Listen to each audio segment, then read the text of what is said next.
Good morning and welcome to today's virtual presentation on stroke when minutes matter. I'm Brian Lawson with Munson Healthcare Corporate Communications. Next slide, please. Today we'll be joined by Dr. Gary Rajah, Endovascular and Cerebrovascular Neurosurgeon and Surgical Director of Munson Healthcare Stroke Program. Also by Dr. David Rosenbaum, who's the Interventional Neurologist and Medical Director of Munson Healthcare's Stroke Program. I want to remind you that you can ask your questions at any point during today's presentation. If you're joining us on Zoom, use the Q&A function. And if you are watching via Facebook, please include your questions in the comments. Next slide, please. Dr. Rajah will join us in just a few moments to talk about the level of care that's available for stroke in Northern Michigan. But first, we're going to hand it over to Dr. Rosenbaum, who's going to cover the impact of stroke, the symptoms, and the quick actions that are necessary to get a positive outcome. Dr. Rosenbaum. Thank you, Brian. My name is Dr. Rosenbaum-HaLevi. I'm the Medical Stroke Director and Interventionalist here at Munson Hospital. Pleasure to be joining everyone this morning. So when we're talking about stroke in the United States, it's important to keep in mind a couple of statistics. One is that it is the #1 cause of long-term disability. This is a big issue as far as the effect it has on patients' life, those who suffer a stroke. And then it's a big issue because of the resources that need to be invested to help care for people who can have decades-long disabilities after a single event. It's the 5th leading cause of death among adults, and it's very, very common. It's occurring once approximately every 40 seconds, and about 800,000 Americans each year are affected by stroke. Next slide, please. So what is a stroke? A stroke is a sudden loss of blood supply to the brain. This results in a lack of oxygen, which the brain needs to survive. And then without the oxygen, the cells die and the brain gets injured. Next slide, please. So time is really of the essence when it comes to stroke, because the longer the brain is without oxygen, the more injury there is. Important to realize that as opposed to other organs in the body, the brain doesn't regenerate. So we're born with a certain amount of neurons that develop over our early life until we're adults, and then that's it. So any injury is very devastating because the ability to recover is very limited compared to other organs, let's say like the heart or the liver. The brain, the forebrain, which is really responsible for our thinking and decision making, it's the largest volume of neurons, approximately 22 billion.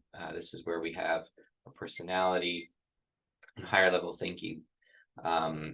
Every minute of interrupted blood loss results in approximately 2 million neurons dying. So just take that into account when you say, okay, 22 billion neurons, 2 million, how many neurons can you lose before it really becomes significant in time? Keeping in mind that 1 hour of interrupted blood supply is associated with approximately 3.5 years of normal aging. Next. So strokes, we divide them up into 2 types. There's the blockage type of stroke, which we call ischemic stroke, where there's an artery that's occluded for some reason, whether that be a clot or a local disease within that artery. And as a result, the blood is not able to flow distally beyond that site of occlusion. That's approximately 90% of strokes are of that type. The other type of stroke is what we call hemorrhagic stroke, which is a bleed in the brain, where there's a rupture of a blood vessel. That could be due to hypertension, that could be due to an aneurysm, other type of vascular malformation. Next slide, please. There's a concept called transient ischemic attack. A transient ischemic attack colloquially is known as a mini stroke. Sometimes you'll hear it be called. But basically what that is, where you have a neurologic deficit that lasts for less than 24 hours. It could be weakness, it could be vision, it could be speech difficulties, and then it resolves. And that's usually because there's a blood supply to the brain that is cut off momentarily, but then that, whether it be a clot that just busts on its own and the blood flow is restored, or there's an area of stenosis and maybe there's some low blood pressure, so the blood doesn't advance beyond that stenosis and then the blood pressure comes back up. There are a host of reasons why this can happen. But the important thing to remember is that it forbears a more significant event in the future. Next slide, please. 80% of strokes can be prevented with healthy behavior. That's really important because as much as I love my job, I would prefer that we would have healthy community, and it's important to start early to prevent things rather than attempt to treat them once they happen. Next slide, please. So an important intervention that people can do to help prevent stroke, it starts with the diet. Diet is complicated, but one aspect of diet is sodium intake. Sodium intake affects a lot of different things, but particularly the blood pressure. The American Heart Association recommends approximately 1,500 milligrams of salt per day, keeping in mind that the average American consumes more than double that at 3,400 milligrams of salt per day. So limiting salt intake is very important. Limiting saturated fats, processed sugars, things of that nature could really make a big difference in lowering the risk of stroke. Next slide, please. Another important aspect is physical activity. The recommendation is approximately 30 minutes physical activity 5 times per week. That helps control weight, control blood pressure, cholesterol, and the blood sugar. All of these are risk factors for stroke. Next slide, please. Things to avoid is smoking and tobacco in general, whether that be smoking, chewing, vaping, limiting alcohol to a drink a day per women, or for women, 1 to 2 drinks a day for a man, and avoid heavy binge drinking. And in general, that's a good idea. It can, aside from injuring the brain, it can injure the liver, it can injure the heart. So drinking in moderation is recommended. Next slide, please. So when we're thinking about stroke, there's a well-known mnemonic that we'd like to review. It's called Be Fast, keeping in mind that a stroke is essentially an attack of the brain, and that the sooner we intervene, the better the outcome. So it's really good. The timeline that we say is 3 hours, but as we spoke earlier, every minute is approximately 2 million neurons. So the 3-hour cutoff is really in regard to treatment, but as fast as one can get to the hospital after symptom onset, the better the outcome will be. Next slide. So let's just review the Be Fast mnemonic. B stands for balance. Is there a loss of balance? E is for eyes, visual loss. F is for face.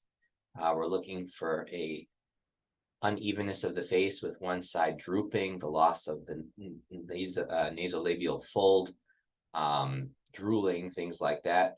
A is for arm, weakness, again, unilateral as opposed to bilateral. Not that one should ignore bilateral weakness, but typically the symptoms of a stroke will be on one side of the body versus the other.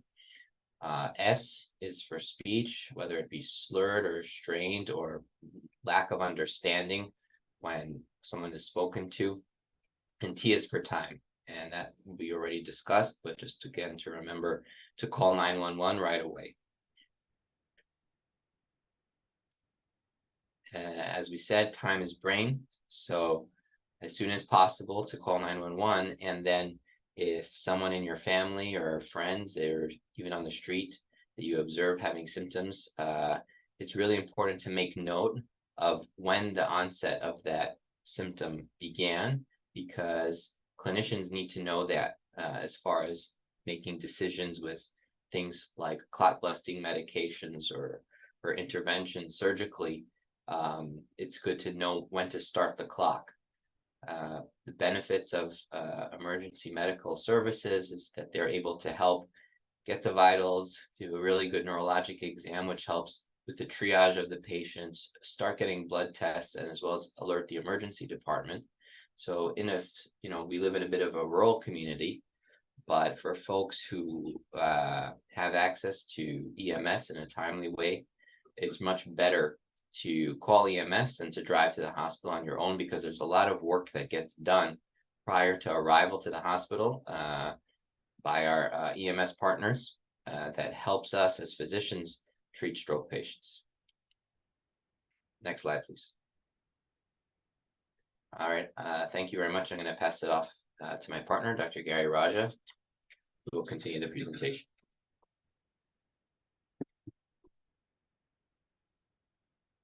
Thanks, David. Thanks, Brian. Thank you, everyone, for joining us. My name is Gary Rajah, a stroke surgeon here at the hospital, neurosurgeon, and again, we're going to discuss just what options are available to stroke patients as they present. Next slide.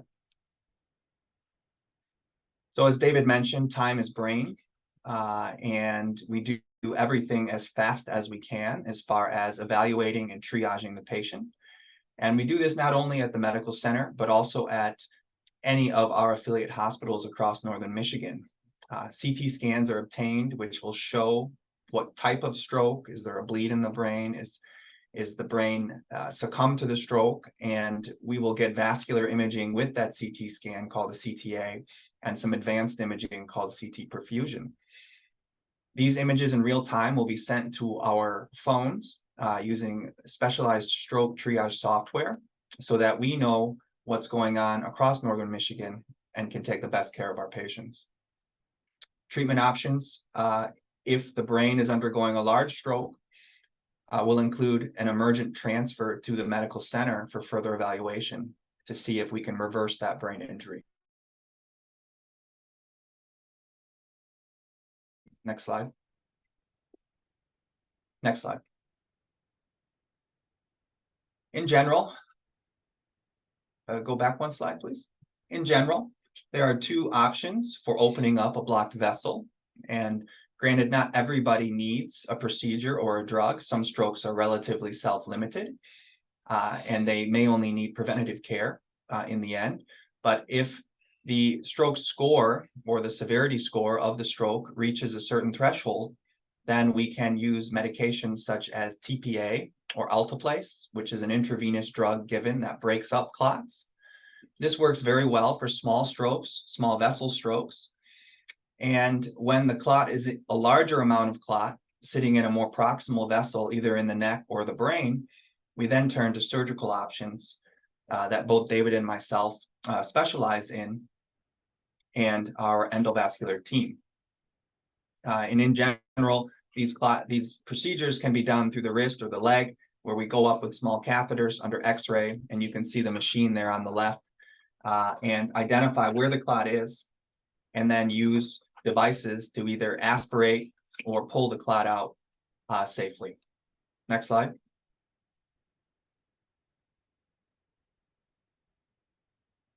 If the stroke is a hemorrhagic stroke where there is active bleeding in the brain, such as due to an aneurysm or an arteriovenous malformation, then we can use similar options to go up through the blood vessels and block off the bleeding, treating an aneurysm or using glue to stop bleeding from a bleeding arteriovenous malformation.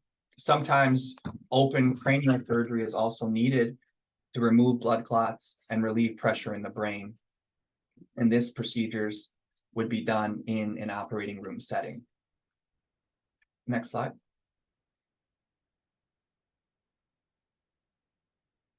We were the first hospital in the United States to acquire 2 back-to-back state-of-the-art Icono biplane suites. These are made by the Siemens company, and we have become a Siemens Center of Excellence. This is truly a remarkable feat. that we have this machines and this ability to supply Northern Michigan with state-of-the-art equipment for these types of procedures.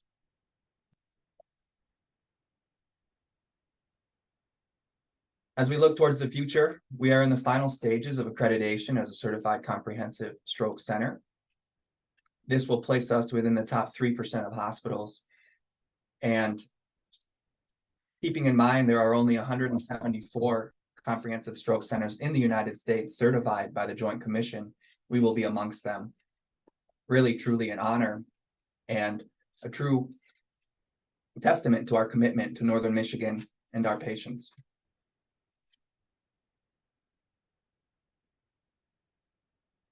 From the inception of the program in 2020, which coincided with my arrival at Munson Medical Center, the program has performed almost 900 angiograms, over 300 emergent procedures to help with emergent stroke.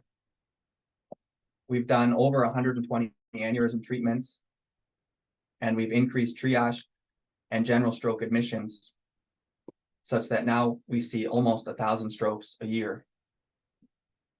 In addition to stroke care, the neurovascular services here provide treatment for numerous other conditions. Next slide.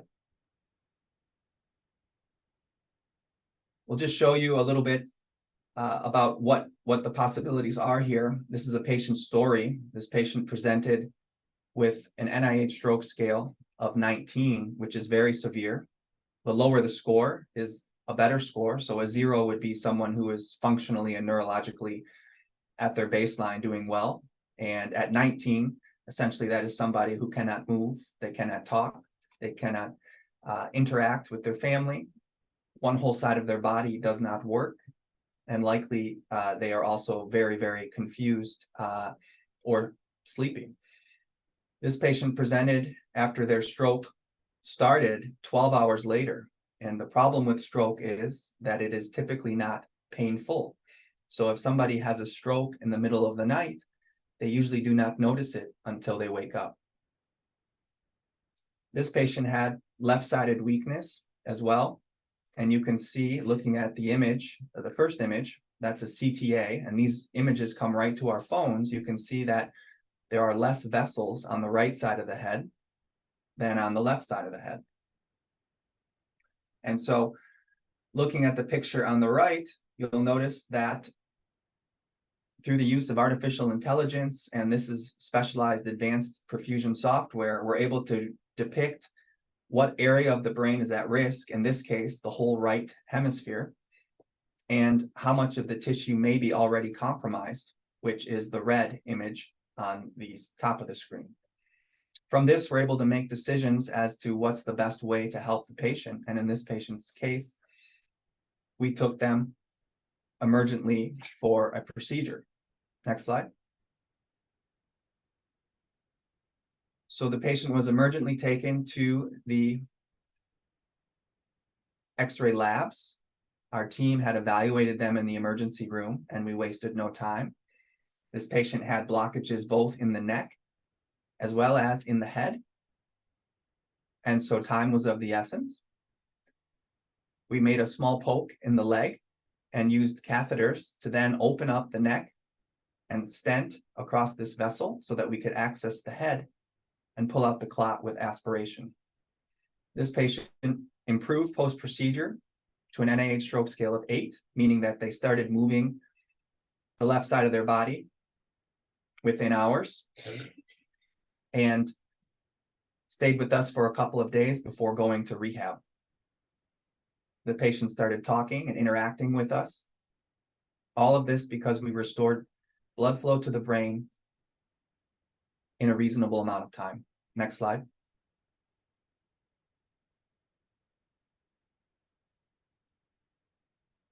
And this case right here, I'll let David handle.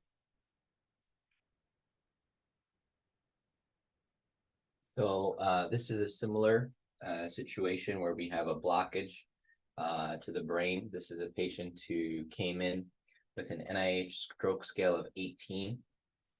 The symptom onset was 4 hours prior to arrival to the hospital. And we got the patient, we gave them what's called TPA, tissue plasminogen activator, which is a clot busting medicine.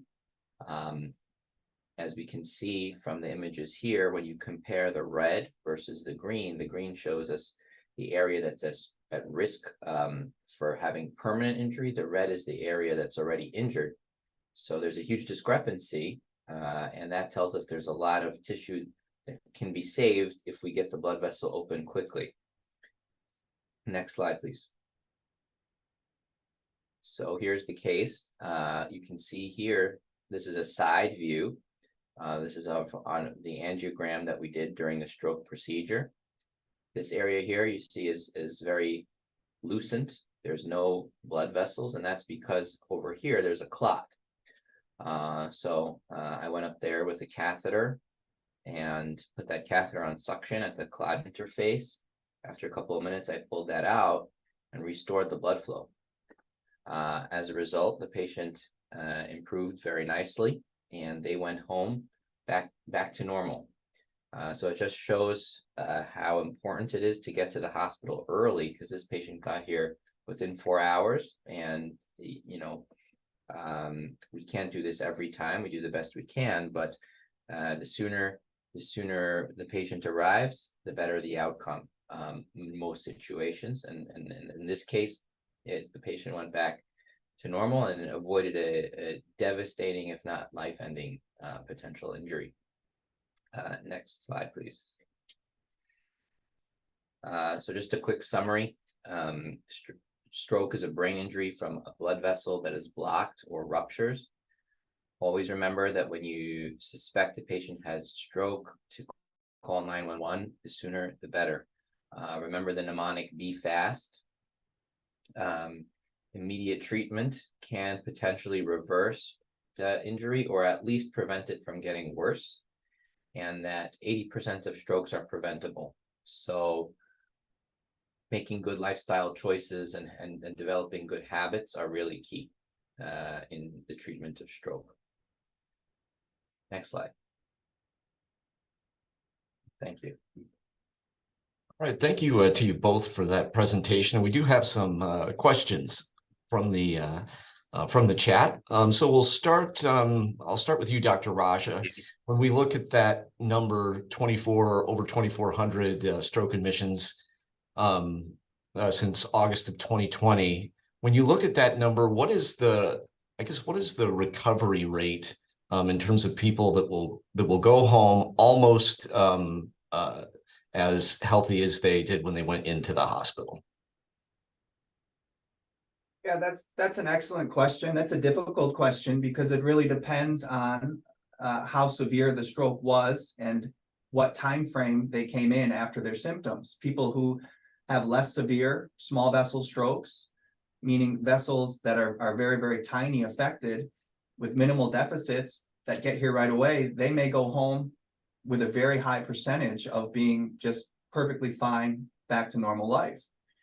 Now, the patients that have essentially the large clots sitting in the proximal vessels, the vessels that David and I treat, especially those patients with that who get here at, let's say, 12 or 16 or 18 hours, where their brain has been undergoing that ischemic change for a long time, those patients' rate of going home, perfectly fine is on the lower side. It's very low, in fact. And, even when we restore the blood flow, it still takes them rehab and recovery and things like that to be able to get back. So it really depends on the mix and the type of strokes that come in as to how the patient will be able to respond and go home. Thank you, Dr. Rajah. This question is for Dr. Rosenbaum. You talked about TIAs, kind of a warning stroke. Is there a time frame after you have a TIA that you might have a stroke? Is there a window there, or what kind of predictor is it? Well, it's overall it's a predictor. It's not to say that if you have a TIA, you're going to have a stroke the following day. but it is a predictor that you might have one within the next couple of weeks. That certainly is very common. So it's something that shouldn't be ignored to the extent that it warrants an emergency room visit, not even a PCP visit. Because if a patient comes to the emergency room after a TIA, we already start running tests that can help with diagnosis and putting patients on the correct medical regimen to mitigate that risk. It's not worth, let's say, going to a PCP, although if that's the only option, please do. But better to go to emergency room as soon as you can. And Dr. Rajah, during your portion, was that what you were talking about in terms of preventative measures for those suffering a stroke that didn't require clot busting medications or intervention? That's exactly right. If you have a TIA, that's a sign that something's not right, and that likely further preventative things are needed to help prevent the next TIA or a stroke or something like that. And David talked about many of those things, lifestyle changes, quitting smoking, things like that. But sometimes medication is needed, and that's why you should always seek, healthcare advice. Dr. Rosenbaum, another question from the chat here. Can other conditions disguise themselves as a stroke with similar symptoms, and what are those situations that you might confuse one thing when it's actually a stroke? Yeah, absolutely. So there's a whole host of diagnoses, which in the literature are referred to as stroke mimics because they look like stroke. Never assume that it's a mimic, always assume it's the real thing. Before we will make that determination, we run the full gamut of tests. So examples of that commonly are things like a seizure, very often. Now, a lot of patients who have never had a seizure in their life, it's rare that all of a sudden that would be out of the blue, particularly elderly patients. But nonetheless, it could be severe migraines can present as a stroke-like symptoms. Patients who have medication adverse reactions to some medications. And then the other thing are less severe symptoms, things like sensory loss, things like visual deficits, where that could come from a problem with your eye, or it can come from a problem with one of the nerves, but you feel numbness or tingling or visual loss. That could be a stroke, or it could be something more local. But either way, I think it's important to always be vigilant and assume the worst, and better than the opposite and miss something that could be devastating. Better safe than sorry. Dr. Rajah, are there different symptoms between blockage stroke and bleeding stroke? Absolutely, yeah. So the blockage type strokes, which is the most common type of stroke, and ischemic stroke, typically is painless. It doesn't have pain. Like we said, you can sleep through the night, be having a stroke, and wake up in the morning and 12 hours have gone by, which is very unfortunate. The bleeding strokes, especially aneurysmal strokes, due to an aneurysm bleeding into the brain, those are painful. The patient has a very, very bad headache. They can still have some of the other stroke deficits like weakness, numbness, seizures, tingling, things like that. But the main marker is usually that very severe headache. Dr. Rosenbaum, I'll go back to you for this question. If someone goes to an emergency room outside of Traverse City, what kind of interaction does the stroke team at Munson Medical Center have with those emergency departments in terms of treating someone with a stroke? And maybe both of you can speak to that. Yeah, sure. So what will first happen is the emergency room doctor at that emergency department, they're all very well trained in recognizing signs and symptoms of stroke. So they're going to get what's called the acute stroke imaging protocol, which would include a CT angiogram, and potentially a CT perfusion as well. If that patient has evidence of stroke on their imaging that would require a higher level of intervention, then they speak with, depending on what is seen, with our neurology team and or with us. If it's a question of whether they need a clot busting medicine, they'll speak with the neurology team. And if it's a question of whether they need a intervention, a surgical intervention, they'll speak with one of us. If they need the medication, they usually get it on site, and then they would be transferred to medical center here in Traverse City for higher level of care and observation. Post the medication is not risk-free, and the patient would be admitted to an ICU and evaluated at the medical center. If they need surgery, then we would be involved and we would activate a code, and then that patient would get transferred to the medical center. We'd call in our team, get everything ready so that by the time they get here, it's a very smooth process to get them on the table and get the clot out. Dr. Rosenbaum, thank you so much for sharing this important information today, and for all the incredible work you're doing with the stroke program. And we'll go back to the slides here to close out. And we would like to thank everyone who joined us today for taking in all this information. Please share it with your loved ones, particularly BFAST. It's so important that you get the care that you need quickly to have the best possible outcome. Meanwhile, you can stay connected with Munson Healthcare in a number of different ways. Go to munsonhealthcare.org, sign up for our newsletter, follow us on Facebook, LinkedIn, Instagram, Twitter, and YouTube. You can visit us at munsonhealthcare.org/stroke for more information on our stroke program. And then, of course, Ask a Nurse. 231-935-0951 is available 24 hours a day, 7 days a week. Again, thank you for joining us for today's presentation. Until next time, be well and enjoy your day.